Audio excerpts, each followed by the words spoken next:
music. In the historic quarter of Oaxaca, before the majestic church of Santo Domingo, passers-by enjoy the accordion music of Maximiliano Cruz Perez. My dad played the harmonica. I remember him. He played for pleasure. He wasn't like me, playing music to make money.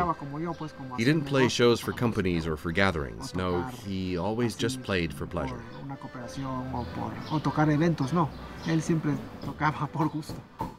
Since he has no drums of his own, Juan Lopez heads over to his teacher, Abdiel Jimenez's house, to practice on something other than his pots and pans at home. For me, one of the ways I practice, for example, I listen to a piece of music or I hear a drum solo and I say, wow, that sounds really good.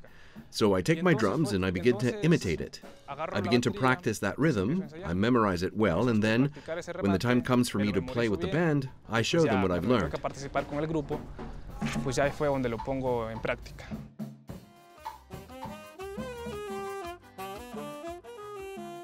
Blind keyboardist Jorge Gijon shares his love of music with his blind daughter and sighted son, Leonardo and Karina.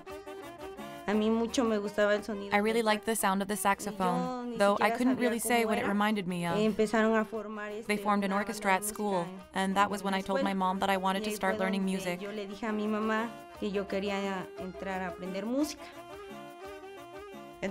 You're going to have to step up here, because Karina is going to play at school and you are going to help her. Yes, I knew that they were forming an orchestra and that my sister wanted to join, but I never could have imagined that my mom would say this to me.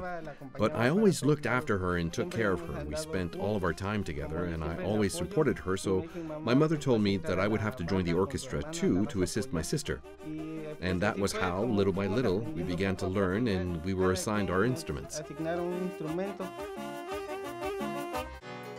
These street musicians may not have studied at the conservatory, but through their art, they support themselves with dignity, and they have managed to make a magnificent city even more beautiful. Seeing music.